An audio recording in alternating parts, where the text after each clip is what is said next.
नमस्कार मित्रांनो, अभ्यास मंडळ पुणे या ठिकाणी तुमचं सर्वांचं मनपूर्वक स्वागत आहे. मी संदीप जाधव. यापूर्वी भाषा लिहावी नेटकी यासारखा उपक्रम राबवून अभ्यास मंडळ हा एक नवीन उपक्रम घेऊन येत आहे. आज आपल्यासोबत जोडलेल्या ज्या काही व्यक्ती आहेत त्यांचा एक थोडक्यात परिचय मी तुम्हाला देतोय. पल्लवी वाडेकर मॅडम 2019च्या इंडस्ट्रियल ऑफिसर आहे. ही वर्ग अ मध्ये येणारी पोस्ट आहे. नुकत्याच उद्योग निरीक्षक या पदाकरता जी काही पहिली ऍड आहे त्याबद्दल नाही का मॅडमचा जो काही संदर्भ आहे तर त्या ट्रेनिंगवरनं आत्ताच आलेल्या आहेत. त्यामुळं मॅडमचं असं म्हणणं होतं की मी ते घेते त्या पद्धतीनं आपण चर्चा करूयात. राज्यसेवा मुलाखत मॅडमने 2016, 17 आणि 19 ची दिलेली आहे. 2017च्या म्हणजे तो 18ला जो रिझल्ट लागला होता त्यामध्ये RFO ह्या मुलींमध्ये सेकंड टॉपर होत्या. साधारणतः हा त्यांचा एक व्यक्तिगत परिचय झाला. या सगळ्या प्रक्रियेमध्ये बरेचसे लोक नाही का आपल्यासोबत जोडत आहेत. अभ्यास मंडळाचा हेतू हा आहे की तुमच्यापर्यंत एक व्यवस्थित म्हणजे एखाद्या विषयाचं जे काही ज्ञान म्हणजे ज्या विषयाला जे तज्ञ लोक आहेत किंवा ज्या विषयावर ज्या लोकांचा हातखंड आहेत अशा व्यक्तींना इथे उपलब्ध करून देऊन आपल्यापर्यंत ती माहिती पोहोचवणे हा एक उद्देश राहिलेला आहे. सर्वप्रथम मी मॅडमचे स्वागत करतो आणि आभारही मानतो की त्यांनी वेळात वेळ काढून अभ्यास मंडळाकरता ज्या ह्या सुविधा उपलब्ध करून दिल्यात किंवा येण्याकरता त्यांनी मला शब्द दिला की मी येते म्हणून. त्याबद्दल मी मॅडमचं खरंच मनपूर्वक आभारी आहे. इथून पुढचे थँक्यू सर्व सर. सूत्र मी मॅडमच्या स्वाधीन करतो आणि मॅडम तुम्ही इथून पुढे बोला. धन्यवाद. थँक्यू. नमस्कार सर्वांना. आणि सर तुम्हाला नमस्कार. खूप छान प्रकारे तुम्ही माझा इंट्रोडक्शन दिलं. तर आजचा आपण विषयाला सुरू करू. आजचा मुख्य विषय असा आहे की इंडस्ट्रीज इन्स्पेक्टर या पदाबद्दल बरीचशी माहिती नाही. तर पहिल्यांदाच हे या ज्या पदाची परीक्षा आहे ती होतीये. मग सर्वसाधारणपणे सांगायचं झालं तर उद्योग स्थापन करण्यासाठी प्रोत्साहन देणे आणि स्थापन झालेल्या उद्योगाचा विकास करणे हे हे जनरलाइज्ड उद्योग संचालनालय आहे, त्याचं काम आहे. मग जर आपण पाहिलं, सर्वांना आवाज येतोय ना? हॅलो, सर्वांना आवाज येत असेल? मी बोलते. तर मग याची जर आपण रचना पाहिली तर DIC ऑफिस असतं, डिस्ट्रिक्ट इंडस्ट्री सेंटर म्हणून. तिथे हे उद्योग निरीक्षक जे आहे म्हणजे इंडस्ट्री इन्स्पेक्टर तिथे त्यांची पोस्टिंग होते. मग याची जर आपण हायरार्की जर पाहिली तर सर्वात खाली उद्योग निरीक्षक इंडस्ट्रीज इन्स्पेक्टर असतात. त्याच्यावरती इंडस्ट्रीज ऑफिसर असतात म्हणतात त्यांना, उद्योग अधिकारी. आणि त्याच्यावरती DDI deputy director of industries असतात म्हणजे उद्योग उपसंचालक. ही अशी DIC ची रचना आहे. मग जर उद्योग आता जे आपण ज्या परीक्षेबद्दल माहिती घेतोय किंवा ज्या पदाबद्दल आपण माहिती घेतोय ते म्हणजे इंडस्ट्रीज इन्स्पेक्टर आहे. त्याची पोस्ट फक्त जिल्ह्याच्या ठिकाणी होते. म्हणजे प्रत्येक जिल्ह्याला साधारणतः 2, 3, 4 असे इंडस्ट्रीज इन्स्पेक्टर असतात. सध्या खूप म्हणजे प्रत्येक DIC ला उद्योग निरीक्षकांचे खूप तुटवडा आहे. म्हणजे खूप खरं तर गरज आहे 4 लोकांची, पण 1 आणि 2 असेच काम करतात. त्याच्यामुळे साधारणतः 3 ते 4 इंडस्ट्रीज इन्स्पेक्टर असतात प्रत्येक जिल्ह्याला. जिल्ह्याच्या ठिकाणी त्यांची पोस्टिंग असते. प्रत्येक इंडस्ट्रीज इन्स्पेक्टरकडे काही तालुके दिलेले असतात. तालुक्यांना त्यांना व्हिजिट वगैरे द्यावे लागतात. आता जर आपण आपला आजचा जो विषय आणि याचं जे पे स्केल आहे जर आपण पाहिलं मूळ वेतन तर ते S13 मध्ये येतं. 35,450 वगैरे आहे आणि फायनली इन हँड 50,000 पेमेंट येतं. आता आपला जे आज विषय होता मुद्दा की जे आपण पॉइंट्स काढले की मुख्य परीक्षा अभ्यास रणनीती, अभ्यास आणि अभ्यासक्रम नियोजन, परीक्षेच्या दृष्टीने महत्वाचे घटक यांच्या सगळ्या गोष्टी आहेत ते आपण 1 बाय 1 पाहू. आता मुख्य परीक्षा अभ्यास रणनीती जर आपण पाहिलं. हॅलो, थोडा आवाज मुख्य ब्रेक होतो मॅडम. आवाज ब्रेक होतोय का? हो. ओके. हॅलो, आता आवाज येतोय सर? तू व्यवस्थित येतोय. आवाज येतोय? हो हो. पहिला मुद्दा जो आहे आता, मुख्य परीक्षा अभ्यास रणनीती. तर आज जी तारीख आहे ते आज 7 जून तारीख आहे. बरोबर. आणि आता मुख्य परीक्षेचे 200 मार्काची आपली मुख्य परीक्षा असणार आहे. त्याच्यामध्ये 2 पेपर असणार आहे. पहिला पेपर जो आहे तो मराठी इंग्लिशचा आहे. तो 6 ऑगस्टला असणार आहे. दुसरा पेपर जो आहे तो त्याच्यामध्ये निम्मा सिलेबस टेक्निकल आहे, जो या पदासंबंधी आहे, आणि बाकी मग जनरल आहे, म्हणजे पॉलिटी झालं, परत मॅथ्स वगैरे झालं. तर तो 100 मार्काचा पेपर असणार आहे. तो 17 सप्टेंबरला असणार आहे. मग आज जर आपण पाहिलं तर बरोबर 2 महिन्याने 6 ऑगस्टला तुमचा पहिला पेपर असणार आहे मराठी इंग्रजीचा. आणि 3 महिने साधारणतः 10 दिवसानंतर 17 सप्टेंबरला तुमचा पेपर असणार आहे. हा, आता ही संधी पुन्हा येणार नाहीये. त्याच्यामुळे आता जर तुम्ही मेन्सला अप्लाय झाला तर तुम्हाला पूर्ण फोकसने, पूर्ण झोतात देऊन अभ्यास करायचा आहे. मग तुमच्याकडे तुम्हाला नियोजन करायचं आहे. नियोजन तुम्ही कसं करणार? तर तुम्हाला रोज मराठी आणि इंग्रजीला टाइम द्यायचा आहे 2 महिन्यापर्यंत. त्यानंतर जो 1 महिना राहणार आहे, तो 1 महिना पूर्ण तुम्ही पेपर 2 लाच देणार आहे, जो टेक्निकल असणार आहे. मग याच्यामध्ये तुम्हाला रोज 5 तास मराठी इंग्रजीला द्यायचं आहे. मराठी इंग्रजीसाठी खूप बुक्स मार्केटमध्ये अवेलेबल आहेत. तुम्ही कोणतंही बुक घेऊ शकता. सर्वात पहिल्यांदा तुम्हाला प्रिव्हियस इयर क्वेश्चन्स पाहिजे आहेत. प्रिव्हियस इयर क्वेश्चन्स चे खूप सारे बुक्स बाजारात आहे. तुम्ही मराठी इंग्रजीला जेवढी जास्त प्रॅक्टिस कराल तेवढा तुमचं रिझल्ट जास्त चांगला येईल, तेवढं जास्त तुम्हाला आउटपुट मिळेल. आणि क्वेश्चन्स रिपीटेड होतात, पॅटर्न तोच राहतो मराठी इंग्रजीसाठी. ते 100 मार्क आहे, तिथे तुम्हाला मिनिमम 60 प्लस आलेच पाहिजे. तर तुम्ही कुठेही रेट द्या. मग तुम्हाला उद्यापासून रोज 5 मराठी इंग्रजीला द्यायचे, आणि त्याच्यानंतर जो उरलेला तुमचा वेळ असेल 6 तास किंवा 7 तास, ते तुम्हाला द्यायचे तुमच्या पेपर 2 साठी. आता तुम्ही नियोजन करा. आता हे जे 3 महिने आहे, या 3 महिन्यामध्ये तुमचा पूर्ण सिलेबस एकदा रीड होऊन त्याच्या 2दा रिव्हिजन बसल्या पाहिजेत. कंपल्सरी तुमचा पूर्ण सिलेबस एकदा खालून पाहिजे. ते झाल्यानंतर जेव्हा तुम्ही फर्स्ट रिव्हिजन द्याल त्यावेळेस तुम्हाला थोडा कॉन्फिडन्स येईल, आणि जेव्हा तुमचे सेकंड रिव्हिजन असेल तेव्हा तुम्ही खूप टॉप लेवलला तुमचा कॉन्फिडन्स असेल, की तुम्हाला म्हणजे असं वाटेल की मी आता पण पेपर देऊ शकतो. हे 3 महिन्यामध्ये सहज शक्य आहे. ठीक आहे. आता हे झालं मुख्य परीक्षेचं अभ्यास रणनीती, अभ्यास आणि अभ्यासक्रमाचं नियोजन. आता परीक्षेच्या दृष्टीने महत्वाचे घटक. आता जर मेन्सचा सिलेबस आपण पाहिला तर मेन्सच्या सिलेबसमध्ये पहिला मुद्दा आहे पेपर 2 चा, मराठी इंग्रजीचं बोलत नाही, पेपर 2 चा करंट अफेअर्स. मग याच्यासाठी तुम्हाला कोणतंही मार्केटमध्ये जे बुक अवेलेबल असेल ते पहा. म्हणजे खूप सारे बुक्स आहेत, मी बुकचं नाव नाही घेत, पण न्यूज पेपर रिडिंगला जास्त वेळ देऊ नका. पेपर रिडिंग मध्ये खूप साऱ्या वेगळ्या लोकल गोष्टी असतात की त्याचा अभ्यासामध्ये आपल्याला उपयोग होत नाही. एक्झाम मध्ये क्वेश्चन्स पडतात त्याच्याशी. पेपरला 10-15 मिनिट खूप झाले. ते झाल्यानंतर तुम्हाला करंट अफेअरचं बुक घ्यायचंय. करंट अफेअर पण रोज वाचा. रोज तुम्ही 1-1.5 तास जरी दिला ना त्या बुकला, तरी तुम्हाला स्वतःला चांगल्या प्रकारे होईल आणि चांगला कॉन्फिडन्स येईल.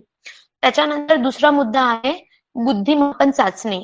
मग बुद्धिमापन चाचणीमध्ये जे मॅथ्सचे असेल कोणतंही बुक तुम्ही रेफर करा, ते पाहू शकता.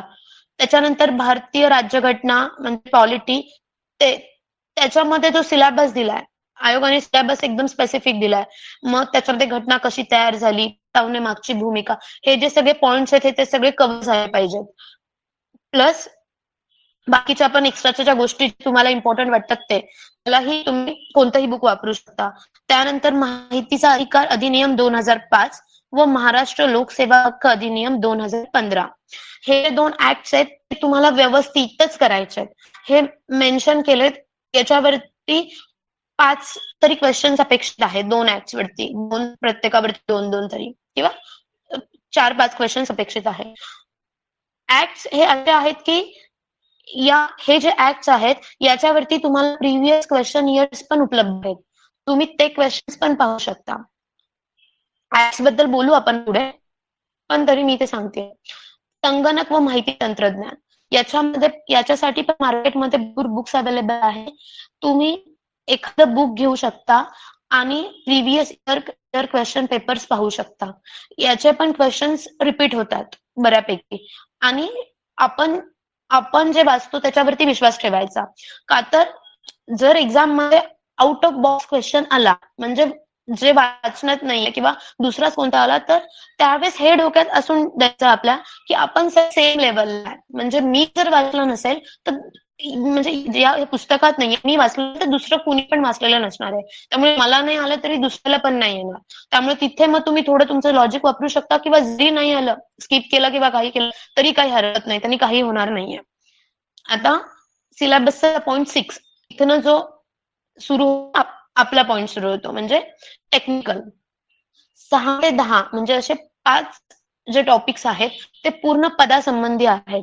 ज्या गोष्टी आहेत त्या. मग आता जर 6वा टॉपिक आपण बघितला तर भारतातील औद्योगिक धोरण, महाराष्ट्राचे औद्योगिक धोरण, उद्योजकता व विकास व रोजगार निर्मिती आणि समूह. आता या सगळ्या गोष्टी आहेत पण आता आपल्याला ऍटलिस्ट एवढं तरी माहित पाहिजे की आतापर्यंतचे भारताचे औद्योगिक धोरण कोणकोणते झाले. पहिलं धोरण भारत स्वातंत्र्य झाला 1947 ला. त्यानंतर लगेचच 48 ला पहिलं धोरण आलं. दुसरं धोरण 56 ला आलं. का तर समाजवादी धोरण जे नेहरूंनी स्वीकारलेलं त्याच्यामुळे आपल्याला धोरण चेंज करावं लागलं 56 ला. आणि त्याच्यानंतर जे 77 जनता सरकारच्या काळात जे धोरण आलं त्या अंतर्गतच डिस्ट्रिक्ट इंडस्ट्रीज सेंटर DIC ची स्थापना 1978 ला झाली. असंही as it is question exam मध्ये येऊ शकतो. का तर तुमचं कामाचं जे ठिकाण असणार आहे इंडस्ट्रीज इन्स्पेक्टर म्हणून ते DIC असणार आहे. मग त्याची स्थापना कधी झाली, कोणत्या धोरणाअंतर्गत झाली, हे असे खूप सारे मुद्दे आहेत. हे सिलेबसचा टॉपिक आहे. भारतातील औद्योगिक धोरणे, त्याच्यानंतर महाराष्ट्राची औद्योगिक धोरणे. मग आता रिसेंटचं जो आहे 2019चं ते तुम्हाला माहितीच पाहिजे. आधीच जे 2013चं पण आहे ते माहित पाहिजे. बाकी पण धोरणं आहेत पण ते जे महत्वाचे आहेत ते तुम्हाला माहित पाहिजे. मग उद्योजकता विकास व रोजगार निर्मिती जर पाहिली तर त्याच्यामध्ये जे DIC म्हणजे जे तुम्हाला राबवायचे ज्यावेळेस तुमचं सिलेक्शन होईल तेव्हा PMEGP, CMEGP यासारख्या ज्या योजना आहेत बीज भांडवल आत्ताच रिसेंट PMEGP आणि CMEGP या खूप मोस्ट इम्पॉर्टंट स्कीम्स आहेत. का तर तुमचं जे काम चालतं 70% या 2 स्कीम वरतीच चालतं. या 2 स्कीम इम्प्लिमेंटेशन करायचं काम आपल्याकडे असतं. मग PMEGP चा लॉंग फॉर्म काय? Prime minister employment generation programme. आणि त्यालाच 2008 ला स्कीम आली आणि त्यालाच अनुसरून महाराष्ट्राने CMEGP chief minister employment generation programme ही 2019 ला आलेली स्कीम आहे. मग याचं तुम्हाला इयर माहित पाहिजे. आणि रिसेंट आता मी कमेंट मध्ये एक करंट कसं करायचं तर करंट म्हणजे आत्ताच नुकतंच मला वाटते 10 की 15 दिवस झाले असतील. PMEGP या स्कीमचं जे टार्गेट आधी 25 लाख होतं ते त्यांनी वाढून 50 लाख केलंय आणि मॅन्युफॅक्चरिंगसाठी. आणि सर्व्हिस सेक्टरसाठी जे 10 लाख होतं ते त्यांनी सर्व्हिस सेक्टरसाठी 20 लाख केलंय. हे करंट अफेअर आहे. हे कुठे तुम्हाला बुक मध्ये वगैरे दिसणार नाही. हे तुम्हाला करंट मधनच अपडेट करावं लागणार आहे. आणि CMEGP टार्गेट आधी 50 लाख होतं मॅन्युफॅक्चरिंगसाठी आणि सर्व्हिससाठी 10 लाख होतं.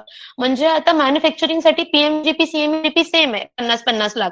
पण सर्व्हिस सेक्टरसाठी PMEGP म्हणजे जी केंद्राची योजना आहे त्याला 20 लाख रुपये आहे आणि जी राज्याची योजना आहे त्यासाठी 10 लाख आहे. मग याच्यामध्ये सबसिडीज असतात 15 ते 35%. ते आपण नंतर पाहू. पण हे की तुम्हाला आज फक्त जो एक सिलेबस आहे किंवा काय काम असणार आहे इंडस्ट्रीज इन्स्पेक्टरचं त्याबद्दल सांगते. मग खूप साऱ्या स्कीम्स तुम्हाला राबवाव्या लागतात. मुद्रा स्कीम झालं, परत बीज भांडवल योजना झालं, DIC ची एक स्वतंत्र स्कीम आहे ती पण आहे. त्या सगळ्या गोष्टी आहेत.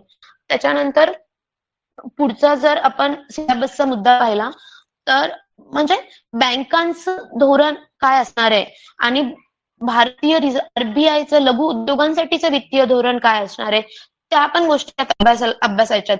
आपलं धोरण असं आहे की तुम्हाला स्मॉल सेक्टर इंडस्ट्रीज कडून काही गोष्टी परचेस कराव्या लागतात. ते लिमिट असतं 25% तुम्हाला जर एखादी गोष्ट विकत घ्यायची असेल शासनाकडनं, तर तुम्हाला तेवढा जो कोटा आहे तो त्या स्मॉल स्केल इंडस्ट्रीकडनंच घ्यायचा असतो. या सगळ्या ज्या पॉलिसीज आहेत किंवा बाकी सगळ्या गोष्टी आहेत त्या पण अभ्यासायच्यात आहेत.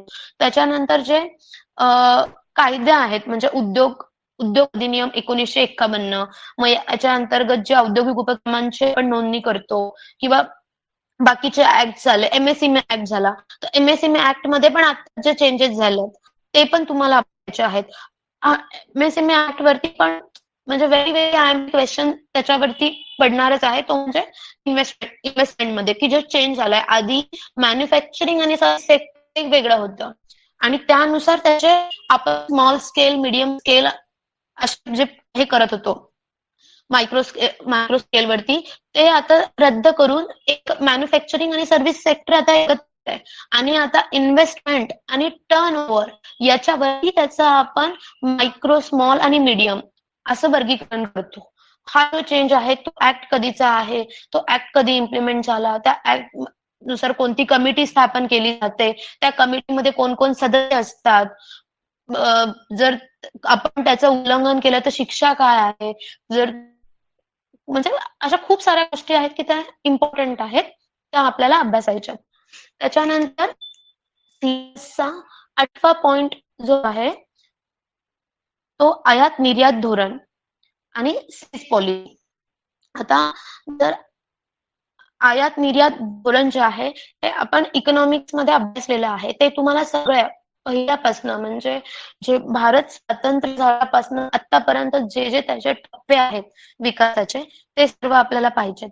त्यानंतर विशेष आर्थिक क्षेत्र अधिनियम सेज जो 1961 चा कायदा आहे.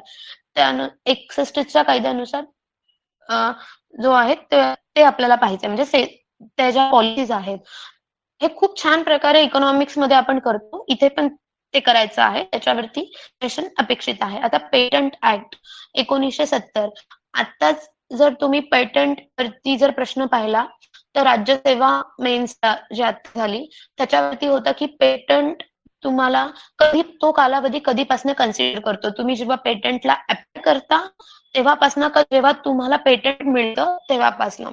आता इथे मला माहित नव्हतं की मी वाचलं पण नव्हतं ते. पण मग तुम्ही कसं लॉजिक लावणार की आता एखादी गोष्ट जर मी शोधली आहे ती मला माहिती आहे आणि मी ती पेटंट त्यासाठी जर मी अप्लाय केलं पेटंट ऑफिसला तर असं पण होऊ शकतं की ते मला पेटंट मिळण्यासाठी वेळ लागू शकतो. त्यांची काय प्रोसिजर असू शकते, त्या प्रोसिजरला वेळ लागू शकतो किंवा काही म्हणजे टेक्निकल इश्यूज असतील, पर्सनल इश्यूज असतील, ऑफिसचे कोणते पण असतील, वेळ लागू शकतो. पण त्या वेळेमध्ये दुसरं कोणी माझं कॉपी करून बनवलं आणि ते टाकलं तर मग मला जेव्हा मिळणार तेव्हापासून मिळणार असेल तर ते नुकसान होऊ शकतं.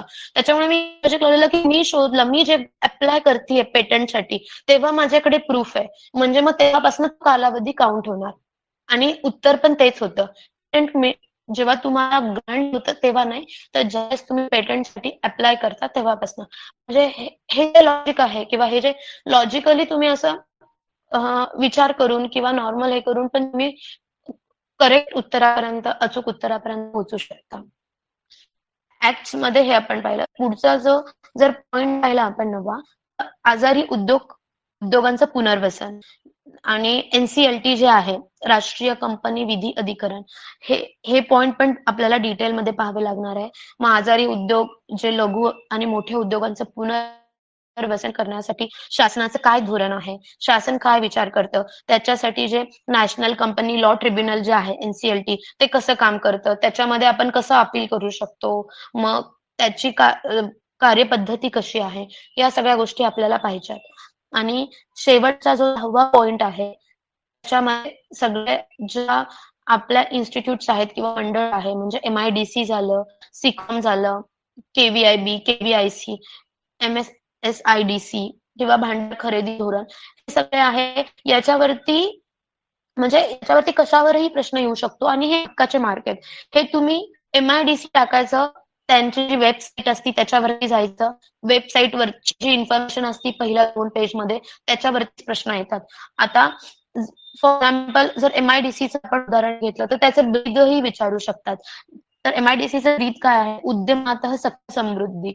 म्हणजे छोटे छोटे क्वेश्चन की जे आपल्याला म्हणजे खूप असं अवघड नसतं, सोपं असतं, वरवरचं असतं, पण ते तुम्ही तेवढं कॉन्शियसली तेवढं म्हणजे तिथे लक्षपूर्वक ते तुम्ही लक्षात ठेवलं पाहिजे, असं वाटलं पाहिजे की नाही याच्यावरती क्वेश्चन येऊ शकतो. परत सेम म्हणजे सगळ्या गोष्टीसाठी सेमच आहे. ची स्थापना कधी झाली, त्याचं ब्रीद वाक्य काय आहे, KVIB ची कधी झाली, ते कधी आहे, म्हणजे khadi and village industry board आहे KVIB. ते कधी स्थापन झालं, त्याचं ब्रीद काय आहे, ते काम कसं करतं, या सगळ्या गोष्टी आपल्याला पाहिजे आहेत. आणि जर म्हणजे तसं जनरल सांगायचं गेलं करंट रिलेटेड, तर उद्यम म्हणून नवीन पोर्टल आलं आहे ते पाहू शकतो. मैत्रीचा लॉंग विचारू शकतात की जो Maharashtra industry trade and investment facilitation cell Maitri हे जे 2016 ला स्थापन झालं आहे. म्हणजे कशासाठी केलं आहे महाराष्ट्राने, तर राज्यामध्ये गुंतवणूक आकर्षित करण्यासाठी, तसेच रोजगार निर्मितीसाठी केलेलं आहे. तसेच मॅग्नेटिक महाराष्ट्र झालं, तसेच DMIC Delhi Mumbai industrial corridor झालं. या सगळ्या गोष्टी करंट रिलेटेड ज्या आहेत ते तुम्हाला अभ्यास करायचा आहे. आणि याचं या पोस्ट बद्दल सांगण्याआधी मी तुम्हाला हे सांगते की ही पोस्ट काढायची असेल तर हा जो सिलेबस आहे तोच पूर्ण थरली एकदा रीड झालाच पाहिजे, डोळ्याखालून गेलाच पाहिजे, 2 रिव्हिजन बसलाच पाहिजे, कमीत कमी पुस्तकं वापरा, जास्तीत जास्त वेळा ते वाचा. एवढं आपल्या लक्षात पाहिजे की आपण जे वाचलं आहे ना ते चुकलं नाही पाहिजे. जे वाचलंच नाही चुकलं तरी काही फरक पडत नाही. पण जर तुम्ही वाचून चुकत असाल ना, तर मग तुम्ही कुठेतरी कमी पडताय. मग तुम्हाला वेळ लागला तरी चालेल, वेळ लागू द्या. पण तो पॉइंट, तो टॉपिक समजून घ्या. म्हणजे तुम्ही उगाचच पळवताय आणि तुम्हाला काहीच येत नाहीये आणि फक्त तुम्ही अरे दाखवण्यासाठी की नाही माझं सगळं झालंय, त्याचा उपयोग होत नाही आणि त्यांनी टेन्शन पण येतं. त्यापेक्षा तुम्ही थोडा वेळ वाचा, व्यवस्थित वाचा. तुम्हाला स्वतःच कॉन्फिडन्स येईल. तुम्हाला म्हणजे झोपेतून उठवलं तरी ती कन्सेप्ट असेल, त्या गोष्टी क्लिअर असतील. फक्त तुम्हाला रिव्हिजन कोणती करायची आहे, की फॅक्च्युअल गोष्टींची, की त्याचे स्थापना कधी झाली, त्याचे अध्यक्ष म्हणजे एखादी कमिटी असेल, तर अध्यक्ष कोण असतात, वगैरे वगैरे या सगळ्या गोष्टी आहेत. रिव्हिजन मस्ट आहे. आणि जर आता इंडस्ट्रीज इन्स्पेक्टरच्या 103 जागा आहेत आत्ता. मग 103 जागा खूप चांगल्या जागा आल्या आहेत फर्स्ट अटेम्प्टसाठी. मग तुम्ही जर तुमचा खूप चांगला प्रयत्न दिला तर तुम्हाला सहजच याच्यामधनं पोस्ट मिळू शकते. आणि दुसरी गोष्ट म्हणजे कोणताही या पोस्टला कमी समजू नका. ही पोस्ट कराच. याचा अजून एक ऍडव्हान्टेज मी तुम्हाला सांगते की तुम्ही अभ्यास करण्यासाठी तुम्हाला खूप चांगली संधी आहे. तुम्ही जिल्ह्याच्याच ठिकाणी राहत. तुम्हाला जास्त म्हणजे जसं रेव्हेन्यू मध्ये एवढं टेन्शन असतं किंवा जेवढं पब्लिक डिलिंग असतं तेवढं इकडे नसतं. त्याच्यामुळे तुम्ही हा जॉब करत पुढचं प्रिपरेशन करू शकता. पुढचं प्रिपरेशन करून तुम्ही एमपीएससी तुमची जी ड्रीम पोस्ट आहे किंवा कोणतीही पोस्ट तुम्ही काढू शकता. त्याच्यामुळे खूप सारे ऍडव्हान्टेजेस या इंडस्ट्री इन्स्पेक्टर पोस्टचे आहेत की तुम्हाला जिल्ह्याला राहता त्यामुळे तुमची कनेक्टिव्हिटी राहते. तुम्ही कुठेही क्लास हे करू शकता किंवा कुठेही जाऊ शकता. तुम्हाला तालुक्याला राहायची गरज पडत नाही. दुसरी गोष्ट डिरेक्ट पब्लिक डिलिंग एवढं नसल्यामुळे आणि टेन्शनचं काम पण नसल्यामुळे तुम्ही स्वतःलाही वेळ देऊ शकता. तुमच्या ज्या हॉबीज आहेत तेही तपासू शकता. प्लस तुम्हाला अभ्यास करायचा पुढचा तर अभ्यास पण करू शकता. 100% तुम्ही अभ्यास करू शकता. काहीही म्हणजे मी तुम्हाला सांगते की तुम्ही ही पोस्ट काढली तर तुमच्याकडे कॉन्फिडन्स असेल, तुम्ही सेल्फ फायनान्शियली इंडिपेंडंट असाल, सेल्फ सफिशियंट असाल आणि प्लस तुम्ही पुढे अभ्यास करू शकता ते असतानाच. आणि इकडे राज्यसभेतनंही कोणतीही पोस्ट काढू शकता. आणि हा जो सिलेबस आहे याचं जर आपण पाहिलं तर यातले बरेचसे टॉपिक्स जे आहे ते तसेच राज्यसभेला आहेत. त्याच्यामुळे असं नाही की मी हे करतो आणि ते करत नाही. आणि हे तुम्ही एक म्हणजे मराठी इंग्लिश झालं इथे पक्क करून घेतलं, बाकीच्या ज्या टेक्निकल गोष्टी आहेत त्या करून घेतल्या तर तुम्हाला फायदा होईल. आणि टेक्निकलचा सिलेबस थोडासा व्हास्ट म्हटलं तरी चालेल किंवा थोडासा तुमच्यासाठी नवीन आहे त्याला वेळ द्यावा लागणार आहे. त्यामुळे हे हे जे 6 ते 10 जे पॉइंट आहेत ते तुम्हाला नीट करावे लागणार आहे. कारण त्याच्यावरती 50 ते 55 क्वेश्चन्स असणार आहे. 50 ते 55 क्वेश्चन तुमची पोस्ट डिसाईड करू शकतात. का तर हे तुमच्या हाताबद्दल आहे. त्याच्यामुळे तुम्हाला हे फर्स्ट स्टेप पासनं करणं गरजेचं आहे. का तर बाकीच्या सिलेबस सोबत तुम्ही फॅमिलियर आहात. पण हा सिलेबस थोडासा तुमच्यासाठी नवीन आहे.